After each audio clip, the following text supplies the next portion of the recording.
If you had to choose between natural and unnatural, which one would you pick? How to cure depression naturally at Live on Purpose TV.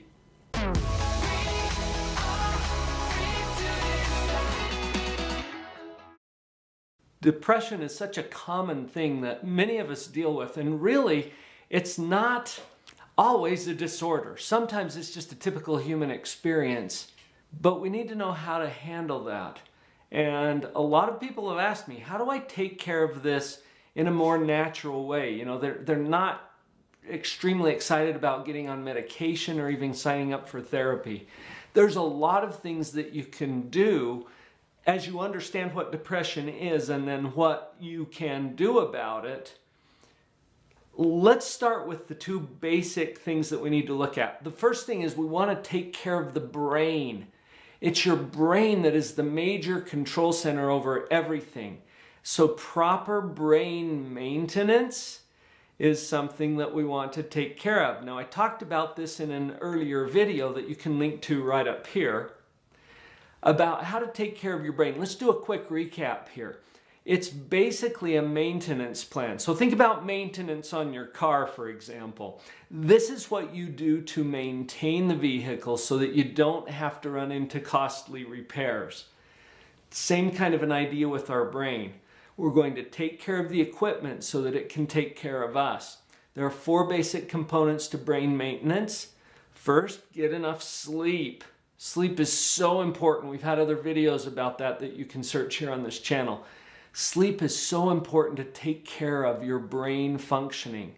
And the research shows that you want to get, depending on who you are and what your circumstances are, on the average 6 to 10 hours per night of good restful sleep. So take care of your sleep. Second, get regular exercise. I've mentioned this many times that when exercise and medication are put up against each other in the clinical trials, exercise wins almost every time. It's huge for taking care of your brain. I was having a conversation with Vicky, my wife, not too long ago. As she was talking to one of her friends, this friend mentioned that she exercises, I think it was 4 or 5 times a week. And Vicky says, "Oh, that must keep you in really great shape." And this friend responded, "Well, yes, but that's not why I do it. It's mood management." So this has definite benefits for other parts of your body, but remember, your brain is part of your body. And it's a big energy hog too. It consumes more energy than any other organ in your body. We got to take care of it and give it the exercise. And that leads right to the next thing too, and that's the fuel. Eat a balanced, healthy diet. Now, I'm not a nutritionist. I'm not here to advise you about that. But it's been shown time and time again in the research that you have to have the right kind of fuel running through your body in order to operate at peak efficiency. That is true for the most vital organ of your body, your brain. So pay attention to the diet. Is this surprising anybody? We've got sleep, exercise, and diet so far. The 4th one sometimes surprises people, and that is meditation. Meditation, or mindfulness, or quieting your mind a little bit to connect with and clear your mind. Meditation or some practice related to that. Prayer, yoga, mindfulness. Okay, so you got it? 4 steps for brain maintenance. Now let's move on to the mind part. I like to make a distinction between brain and mind because your brain is part of your body and we're going to take care of it physiologically. Your mind is the psychological part, okay? It's you, it's the agent, it's the observer. It's the part that does the thinking and the evaluating. Understanding how we think is a really important part of this whole process. We've put out several videos about that. I want to hit a specific aspect of that today for you that I call paradigm. Now, paradigm is your worldview. So if you think about it like this pair of glasses, paradigm is your worldview, the way you see the world. So I'll use this pair of glasses to demonstrate what we're talking about. When you put on a pair of glasses, everything that you see is altered by the lenses that you're wearing. I ask people all the time, why are you wearing those glasses? Just to kind of get this idea going. Well, so I can see. Come on, you can see without them. I know, but I like the way I see better with them. Right. See, you can see without glasses, but it changes the way your eyes pick up the signal, and you prefer that because you can see better with them. You see where I'm coming from? What if I gave you a pair of glasses that were colored green? What does the world look like to you? It's like you're living in the Emerald City. The lawn looks awesome. Your family, not so much. Now, is the world really green? No, it just looks green to you because of the lenses that you're wearing. What if I switch those out for you and you get a nice rose-colored pair of glasses? See how the world just changed? Well, did it?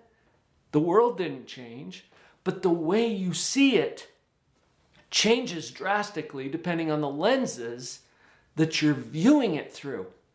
This is what paradigm is all about. And instead of eyesight, it's really mind sight. It's the way you see the world. It's the way you understand your world. Think of it as a pair of lenses through which you view everything. And it comes down to really two distinct paradigms.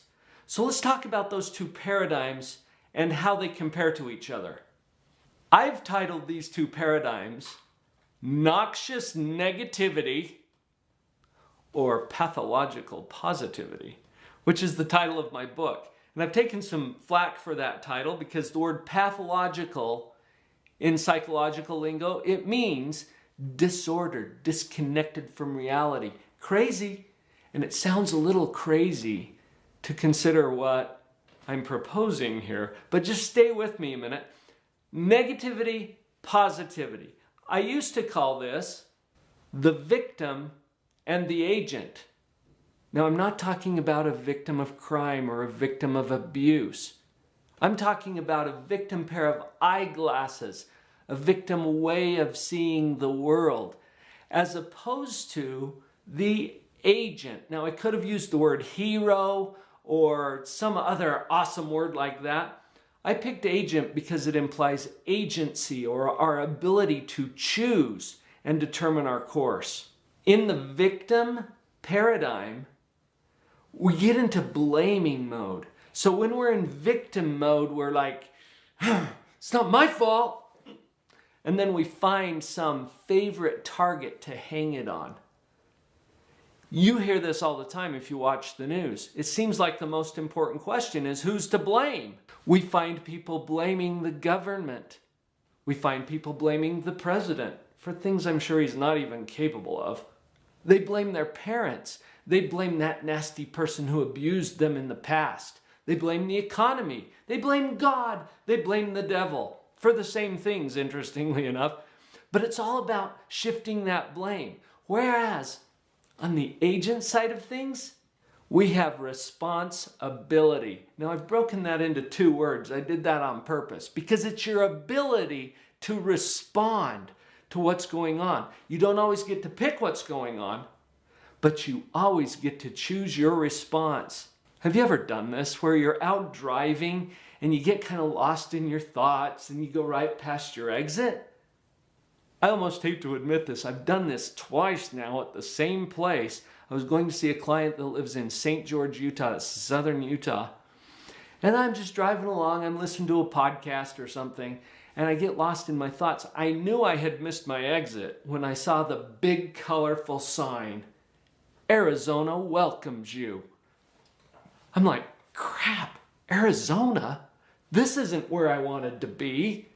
Nothing against Arizona, love the state.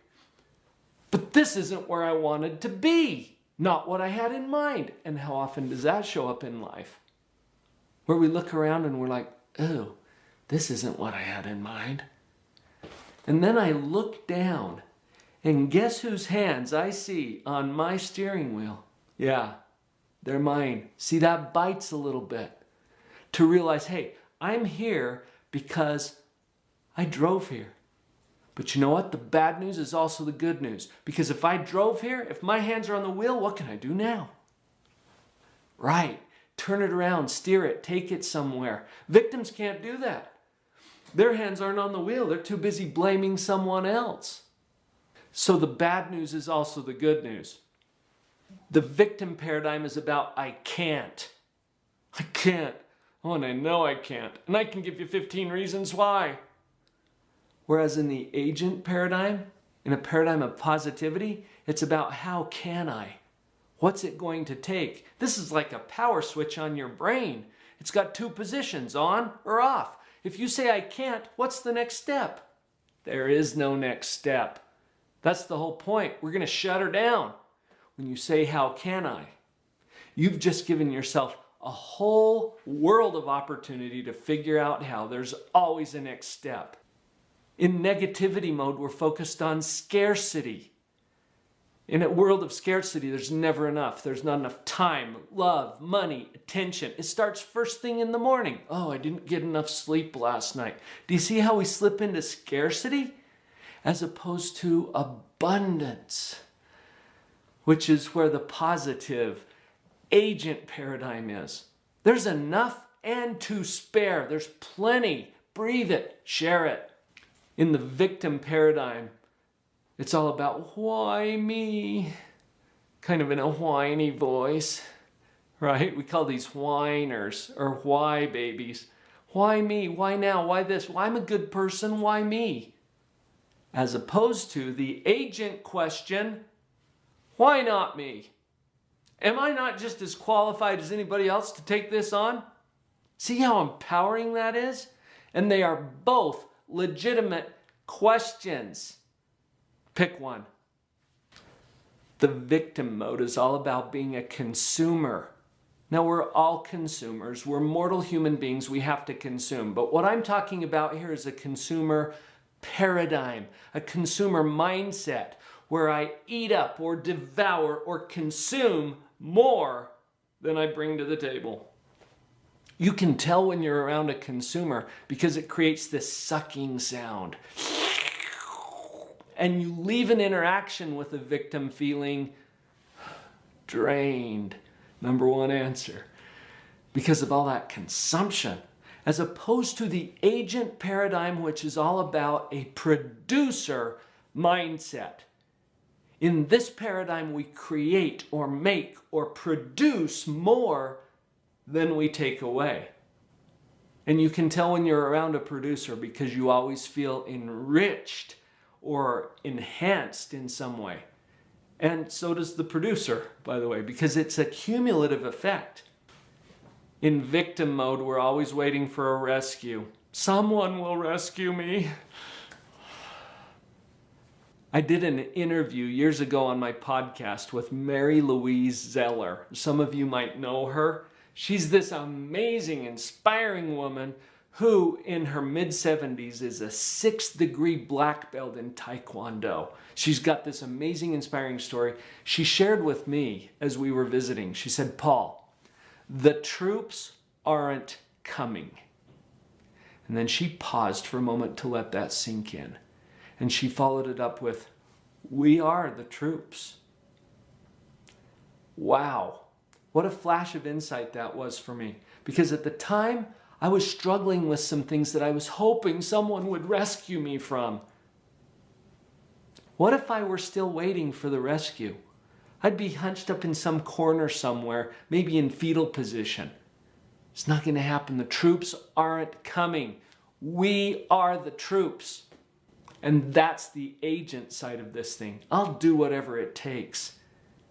I've got this. Now we're going to drop to the bottom line because all of this description of these two paradigms leads to one outcome for both paradigms. On the victim side, when we get into victim mode, we create captivity. Captivity. And think about what that means for depression or mental health. Okay? Captivity sometimes sounds like I'm stuck, but it can range through the extreme of I'm incarcerated. I've had the opportunity and privilege 3 times in the last year to speak for an audience of inmates. They're in captivity. And without exception, captivity is created by some form of victim paradigm that leads to behaviors that create captivity. Go do the research and see what you find on this. As opposed to the agent paradigm, a paradigm of pathological positivity that creates liberty, which in my mind is synonymous with freedom. Because now we are creating opportunities and chances and possibilities that didn't exist before, and we did it through the power of our own mind. Can you do something about depression? Absolutely. Take care of your brain and then choose a paradigm that serves you well. Let's see what that does toward increasing your mental health. So you're tracking those two modes now? Victim mode, agent mode. Powerful in curing depression naturally. You might want to share this with someone.